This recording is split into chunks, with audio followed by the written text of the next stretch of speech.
मेरे हक बनता है और मेरा फर्ज भी है। देख लेना, मैं तेरी शादी करवाऊंगी। बस तू जिब्रान को जल्दी तैयार कर शादी के लिए, बस सब सही हो जाएगा। मगर अम्मा ये सब होगा कैसे? ये तो मुझ पे छोड़, बैठी हूं ना मैं, अब कुछ नहीं होगा, सब सही हो जाएगा। हाँ, दुल्हन बनेगी मेरी बेटी, देख लेना। ठीक है, मैं जाती हूँ, मैं बहुत थक गई हूँ। या अल्लाह, मेरी राबी की नसीब अच्छे कर।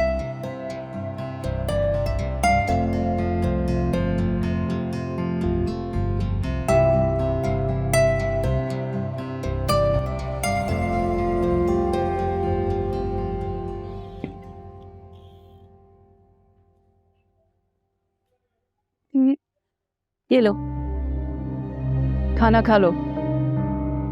जब से नायला अपने माँ बाप के घर जाके मर गई है, सारा काम मुझे खुद ही करना पड़ता है। अम्मी प्लीज मुझे इस कमरे से बाहर निकाल दे, कल से यहाँ पे कह दो मेरा दम घुट रहा है। दम घुट रहा है? अपने दम घुटने का तो तुम्हें बड़ा एहसास है। इस बात का एहसास नहीं हो रहा कि तुमने हमें मोहल्ले भर में सर उठाकर चलने लायक नहीं छोड़ा। नहीं, मुझे माफ कर दे, आइंदा ऐसा कुछ नहीं होगा, मैं आपसे वादा करती हूँ। मुझे तुम पे बहुत भरोसा था महविश। कोई तुम्हारे बारे में एक लफ्ज बोलता था तो मैं उसे झाड़ देती थी, लेकिन तुमने तो मेरे भरोसे पे पानी ही फेर दिया। इतनी जल्दी तो तुम्हें माफी नहीं मिल सकती। अम्मी खुदा के लिए मैं मर जाऊंगी इस कमरे में। तुम मर जाओ, मरना तो तुम्हें उस वक्त चाहिए था जब तुम हमारी इज्जत नीलाम करने जा रही थी। अब उस वक्त तक तुम यहाँ पड़ी रहो जब तक तुम्हारा कोई अच्छा रिश्ता नहीं आ जाता। बल्कि मैंने तो तुम्हारे लिए लड़का भी देख लिया। अब तो मुझे तुम्हारी शादी के बाद ही सुकून मिलेगी। अम्मी प्लीज मेरी बात का यकीन करें, मैं आपको आइंदा कभी शिकायत का मौका नहीं दूंगी। अम्मी खुदा के लिए मुझे माफ कर दे प्लीज, खुदा के लिए। खाना रखा हुआ है, खाना खाना है तो खाओ। आधे घंटे बाद आकर बर्तन उठा लूंगी। हटो। अम्मी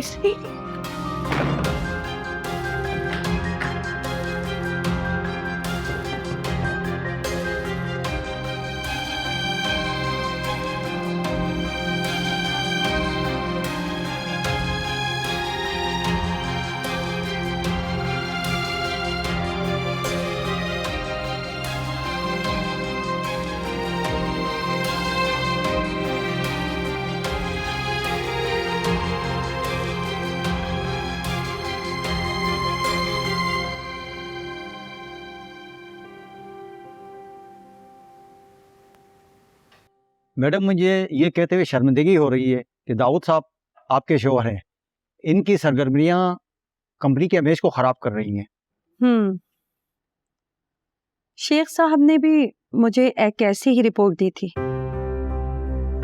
दोनों की बातें काफी मुश्तरक हैं। अगर इन पर काबू नहीं पाया गया तो बाद में कंपनी सफर करेगी। आप ठीक कह रहे हैं, इसीलिए तो मैंने दाऊद की एक्टिविटीज पर आपको नजर रखने को कहा है। मैंने एक ऐसे आदमी के बारे में मालूमात कराई हैं जो हफ्ते में 2 से 3 बार दाऊद साहब के कमरे में आते जाते हैं। मैं समझी नहीं। मैडम, वो झोंपड़ियों में रहने वाला एक आम सा आदमी है। सुना है उसकी बेटी बहुत खूबसूरत है और सड़कों पे भीख मांगती है। और हमारे दाऊद साहब, शायद आप ये कहना चाहते हैं कि दाऊद उस लड़की में इन्वॉल्व है या उसका बाप कोई चक्कर चला रहा है। अगर ऐसा होता तो क्या नहीं था मैडम, और उसके बाप को एक भारी रकम की ऑफर दे चुके हैं। ये मामला आगे किस हद तक पहुंचेगा अभी मुझे कोई इतला नहीं है। ठीक है, जब तक आपको मजीद मालूमात हाथ नहीं लगती आप उस पर नजर रखिएगा। मुझे दाऊद के बारे में एक एक पल की रिपोर्ट चाहिए। ठीक है मैडम, ऐसा ही होगा। अब आप जा सकते हैं। रखिएगा। अल्लाह हाफ़िज़।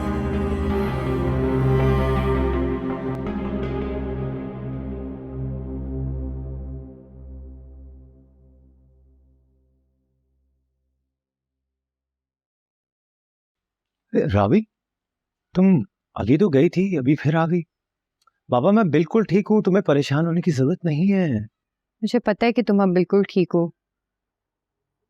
लेकिन ऐसा लग रहा है जैसे मुझे कुछ होने लगा है। तुम ठीक तो हो ना? जाहिर तो मैं ठीक ही हूँ, मगर रोज मुझे ऐसा महसूस होता है जैसे मैं बदल रही हूँ या बदल गई हूँ। एक बात पूछूं? हाँ पूछो। क्या हम जैसे आम लोगों को मोहब्बत हो सकती है? जिस तरह हमारे सीने में दिल धड़कता है, मोहब्बत होना कोई अजीब बात नहीं है। मोहब्बत भी तो उसी से होती है ना जिसे दिल कबूल करे, फिर चाहे वो अमीर हो या गरीब हो, सब इसकी लपेट में आ जाते हैं। अगर ये सच है तो इस भीख मांगने वाले को तुमसे मोहब्बत हो गई है। मैं तुमसे बहुत प्यार करती हूँ जिब्रान, और आज भी मैं यहाँ तुम्हारे पास अपना अधूरापन दूर करने आई हूँ। क्या तुम इस बात का एतबार करोगे कि वो लड़की जो सड़कों पर हज़ारों लोगों के बनावटी चेहरे और उनकी बहकी बातें सुनने और उसका सामना करने के बाद दिलाकर तुम्हारी झोली में आके गिरी है? राबी, यूं तो सब ठीक है, पर जब से तुमने शादी की बात की है तब से एक ख्याल बहुत बुरी तरह सता रहा है। मैं एक मामूली सा टैक्सी ड्राइवर और वो तुम पे 50 लाख की बोली लगाने वाला।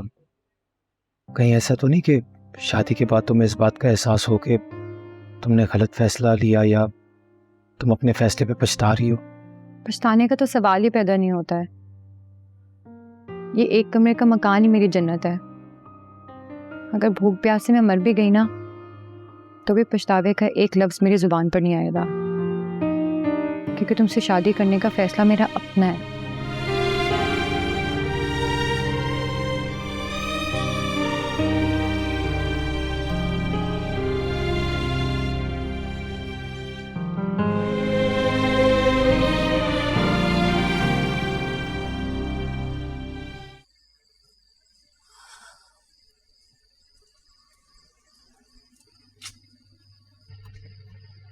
अस्सलाम वालेकुम आंटी। वालेकुम अस्सलाम। कैसी है? अच्छा हुआ तुम खुद ही आ गई हो, मुझे तुमसे बहुत ज़रूरी बात करनी थी। आने वाली थी तुम्हारे घर। मैंने भी महविश के बारे में बहुत सी बातें सुनी थी, लेकिन मुझे अपने कानों पर एतबार नहीं हो रहा था। हालांकि महविश मेरी सहेली है और मैं उसकी इन सब बातों से बेखबर थी। आओ बैठ के बात कर। जी।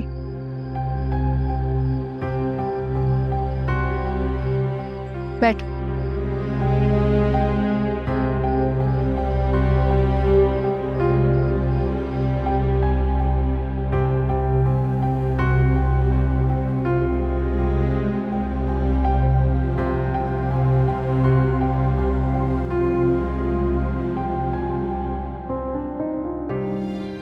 अपने दम घुटने का तो तुम्हें बड़ा एहसास है। इस बात का एहसास नहीं हो रहा कि तुमने हमें महल्ले भर में सर उठाकर चलने लायक नहीं छोड़ा। मुझे तुम पे बहुत भरोसा था महविश। कोई तुम्हारे बारे में एक लफ्ज बोलता था तो मैं उसे झाड़ देती थी, लेकिन तुमने तो मेरे भरोसे पे पानी फेर दिया। इतनी जल्दी तो तुम्हें माफी नहीं मिल सकती।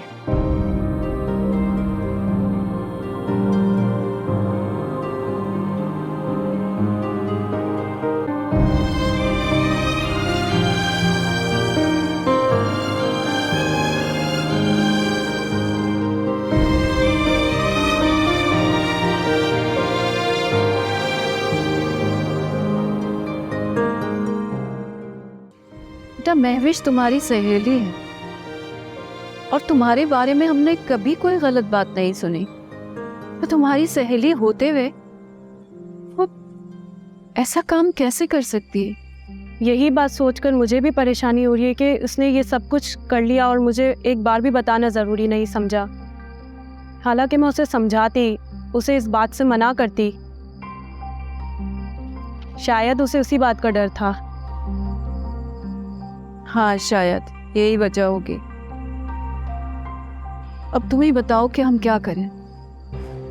महल्ले में अलग बेइज्जती हो गई और इसका बाप और भाई तो कह रहे हैं कि इसकी शादी किसी और से कर दो। इस वजह से उसकी पढ़ाई भी रुक गई है। एक तरह से हमने उसे घर में कैद कर दिया है। देखें आंटी, अभी भी कुछ नहीं बिगड़ा। आप मुझे इजाज़त दें, मैं उसे बड़े आराम से समझा सकती हूँ। इसकी वजह से ना सिर्फ उसकी पढ़ाई दोबारा शुरू होगी, बल्कि वो उस लड़के को भी भूल जाएगी। और जैसा आप लोग चाहेंगे वैसा ही होगा। काश ऐसा हो जाए बेटा। बिल्कुल ऐसा ही होगा, बस उसके लिए मुझे आपकी इजाज़त चाहिए। बेटा मुझे तो कभी भी इनकार नहीं है इससे। अगर तुम्हारे समझाने से वो बदल जाएगी तो मैं कभी भी उस पर इतनी सख्तियाँ नहीं करूँगी। आप प्लीज़ मुझे उससे मिलवा दें और मेरा एतबार करें। मैं नहीं चाहती कि मेरी सहेली की ज़िंदगी ख़राब हो। मैं रोज़ाना 1 घंटा उसके पास आकर बैठूंगी और हफ्ते में 1-2 दिन उसको अपने घर भी ले जाऊंगी। अगर वो इसी तरह कमरे में बंद रहेगी आंटी, तो मैं उसे कुछ भी समझाऊं, उस पर कुछ असर नहीं करेगा। देखो, अब जो अच्छा तरीका तुम्हें सूझता है ना, तुम वो करो, लेकिन महविश को बदलना अब तुम्हारी जिम्मेदारी है। आप बेफिक्र रहें, जैसा आप चाहेंगी वैसा ही होगा। प्लीज़ मुझे एक दफ़ा महविश से मिलवा दें, प्लीज़।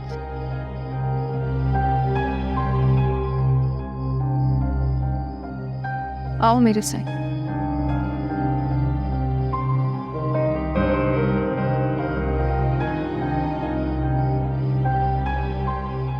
लगता है तुम्हारा आजकल ऑफिस में दिल नहीं लग रहा। बिना किसी रीजन के बहुत से ऐसे काम हैं जो डिले चल रहे हैं। ऐसा आपसे किसने कह दिया? मैं तो अपनी सारी रिस्पॉन्सिबिलिटीज टाइम पे पूरी कर रहा हूँ, और ये आपकी कमेटी की जितने भी अफसर्स हैं, जितने ऑफिसर्स, ये सब मेरे पीछे पड़े हुए हैं। और आप आंखें बंद करके उन पर यकीन करती हैं। अब ये इज्जत रह गई है मेरी। इंसान अपनी इज्जत और वक़ार खुद बनाता है। तो आपका क्या ख्याल है कि मैं कोई गलत काम कर रहा हूँ? तुम जो कर रहे हो वो मेरी आंखों से ओझल नहीं है। तुम्हारी जो गैर ज़रूरी एक्टिविटीज़ है ना, उन सब के बारे में मैं जानती हूँ अच्छी तरह। इसका मतलब है कि आपने ऑफिस में मेरे खिलाफ जासूस बिठा के रखे हैं। तुम्हारी एक्टिविटीज़ देखने और जानने के बाद ये सब ज़रूरी हो गया था, और बुनियादी तौर पर तुम्हें इज्जत की ज़िंदगी गुजारना बिल्कुल गवारा नहीं है। तुम्हें एहसास ही नहीं है कि एक मामूली इंसान को मैंने कितना बड़ा मकाम देने की कोशिश की, मगर तुम्हें तो कदर ही नहीं है इस बात की। तुम्हें स्टेटस रास ही नहीं आता। तुम एक मामूली इंसान हो और हमेशा ऐसे ही रहोगे।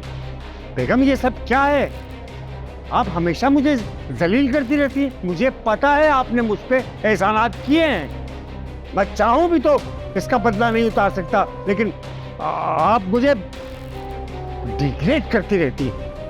ये सब तुम्हारी अपनी गलतियों का नतीजा है। तुम जो कुछ भी कर रहे हो और जो कुछ भी करना चाह रहे हो, मुझे उन सब बातों की खबर है। और इस बात की भी मुझे मालूमात है कि तुम एक भीख मांगने वाली लड़की के साथ कितने इन्वॉल्व हो। उसका बाप तुम्हारे ऑफिस में आता जाता रहता है और तुम उसे एक भारी रकम ऑफर कर चुके हो, वो भी उसकी बेटी के लिए। तुम्हें क्या लगता है कि मैं घर में बैठ के झक मार रही हूँ? अगर तुम्हें ऐसा लगता है ना, तो ये तुम्हारी सबसे बड़ी गलतफहमी है। मैं घर में बैठकर तुम पर और अपने बिजनेस पर कड़ी से कड़ी नजर रखती हूँ। कोई भी चीज मेरी मर्जी के बिना इधर से उधर नहीं हो सकती। बेगम देखें, आप हकीकत यह है कि आप मेरे खिलाफ बहुत गलत ब्रीफ हो जाती हैं। दरअसल हकीकत ये है कि ये सारे इल्ज़ामात बेबुनियाद हैं। हकीकत के सामने से सारे पर्दे उठ चुके हैं, इसलिए मैं एक और फैसला करने पर मजबूर हो गई। हम प्लीज मेरी बात समझने की कोशिश करो। अब समझने और जानने के लिए कुछ नहीं रह गया है। अब तुम्हें सिर्फ सुनना पड़ेगा। पहले तो मैंने ऑफिस के सारे इख्तियारात तुमसे लिए थे, मगर अब तुम्हारा ऑफिस जाना भी ज़रूरी नहीं है, क्योंकि तुम बिजनेस करना नहीं जानते। तुम्हारी प्रोग्रेस 0 हो गई है, इसलिए तुम्हें ऑफिस जाने के बजाय घर बैठना ज़रूरी हो गया है। अब कल से तुम्हें ऑफिस जाने की बिल्कुल भी जरूरत नहीं है।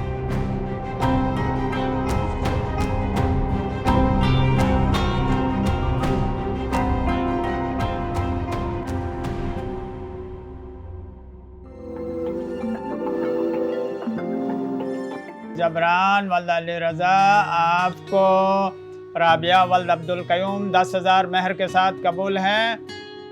जी कबूल है। कबूल है? जी कबूल है। कबूल है? जी कबूल है। राबिया वल्द अब्दुल कयूम आपको 10,000 महर के साथ जबरान वल्द अली रज़ा आपको कबूल है?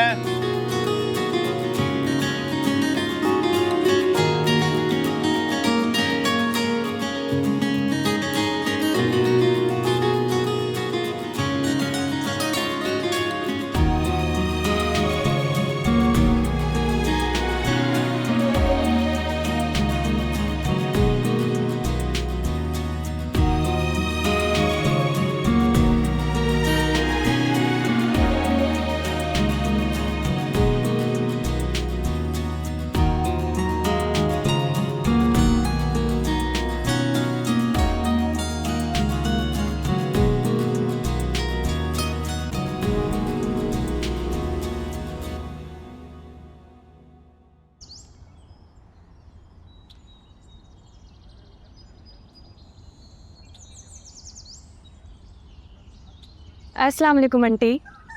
वालेकुम अस्सलाम। क्या कैसी हैं आप? क्या हाल है बेटा? ठीक हो? ठीक हो, आप कैसी हैं? बिल्कुल ठीक हो। महविश ने नाश्ता तो कर लिया होगा ना? हाँ बेटा, अब तो उसने मुझे शिकायत का बिल्कुल भी मौका नहीं दिया। अगर आपको एतराज़ ना हो तो मैं उसे थोड़ी देर के लिए अपने घर ले जा सकती हूँ। माँ अम्मी भी होंगी, उसे समझाएंगी। हाँ ठीक है, तुम अगर चाहो तो उसे ले जा सकती हो, लेकिन देखो उसे कहीं जाने मत देना। मैं सिर्फ उसे तुम्हारे भरोसे पे भेज रही हूँ, ठीक है? अरे आंटी, आप फिक्र ही ना करें, महविश मेरे साथ जाएगी तो मेरे साथ ही रहेगी। मैं उसे अपनी इजाज़त के बगैर कहीं बाहर नहीं जाने दूंगी।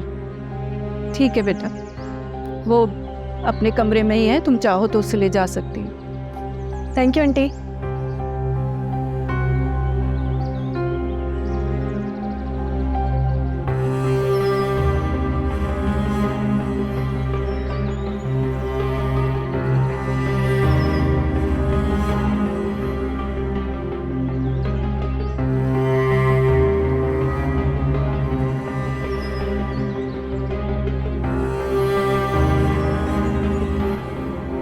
तुम्हारी मम्मी बता रही थी कि अभी तक नैले नहीं आई। अरे अब्बा आ जाएगी। मैं तो कहता हूँ कि हमें घरेलू मामला छोड़ के काम पे तवज्जो देनी चाहिए। सारी जिंदगी काम ही किया, इतनी तवील मुलाजमत करने के बाद अब मैं थक गया हूँ। मुझ में काम करने की शक्कत नहीं है बिल्कुल भी। बस अब मैं आराम करना चाहता हूँ। अब्बा मैं भी आपको तकलीफ़ देना नहीं चाहता हूँ, और मैंने आपको मशवरा भी दिया था कि अपना कारोबार शुरू करें ताकि घर के हालात कुछ बेहतर हों, और आपने हामी भी भरी थी। हाँ हाँ, तुमने बोला तो था। अब्बा आपने अपनी पेंशन से कुछ पैसे देने का वादा भी किया था, मैं तो आज तक उसी आसरे में बैठा हूँ। बेटा मैंने सारी ज़िंदगी तुम लोग इस दौड़ धूप की है और अभी भी तुम्हें मायूस नहीं करूँगा। लेकिन बेटा एक बात मैं सोच रहा था कि अगर बिजनेस के साथ साथ तुम अपनी नौकरी बरकरार रखो तो आमदनी में इजाफा ही होगा ना बेटा। अब्बा वहाँ मुझ जैसे देनदार बंदे की कोई ज़रूरत नहीं, वहाँ तो उस बंदे की ज़रूरत है जो कंपनी के मालिक का ज़्यादा खैर ख्वाह हो। मैं काम से काम रखने वाला बंदा हूँ, उनके साथ ज़्यादा नहीं चल सकता। आप कारोबार शुरू करने में मेरी मदद करें, इंशाल्लाह आपको अच्छा रिजल्ट मिलेगा। अपनी औलाद से मैं यही तवक्का रखता हूँ बेटा। रही बात नायला की और घर के मसाइल की, जब कारोबार शुरू होगा तो सारे मसले मसाइल ख़ुद ख़त्म हो जाएंगे। जब हमारे हालात बेहतर हो जाएंगे तो हम एक मुलाजिम रख लेंगे और सारे मसले मसाइल भी ख़त्म हो जाएंगे और किसी को किसी से कोई शिकायत भी नहीं रहेगी। खुदा करे ऐसे ही हो बेटा। इंशाल्लाह अब्बा ऐसे ही होगा। तुम फिक्र नहीं करो बेटा, कल मैं हेडक्वार्टर जाकर ज़रा पेंशन की मालूमात करता हूँ। तुम बिजनेस की फिजिबिलिटी बनाओ, इंशाल्लाह 1-2 हफ्तों में पैसों का इंतजाम हो जाएगा। ठीक है अब्बा।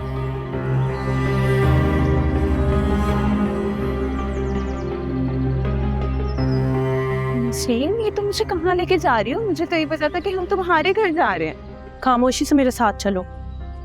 इतना सस्पेंस क्रिएट क्यों कर रही है? ये बताओ तो कहाँ जा रहे हो? मेरा बताना इतना जरूरी नहीं है जितना तुम्हारा वहाँ पहुँचना। अच्छा मैडम, लगता है अब आपके नफे भी मुझे बर्दाश्त करने पड़ेंगे। चलो ऐसा ही सही।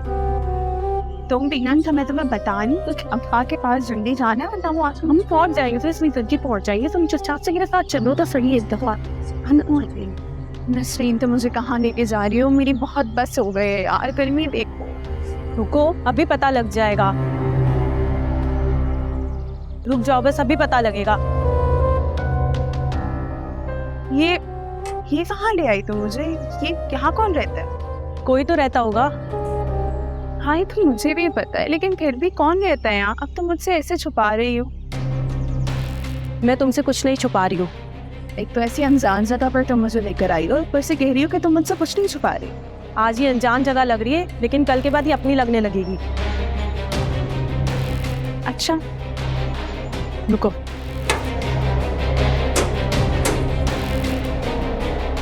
यही तुम? हाँ मैं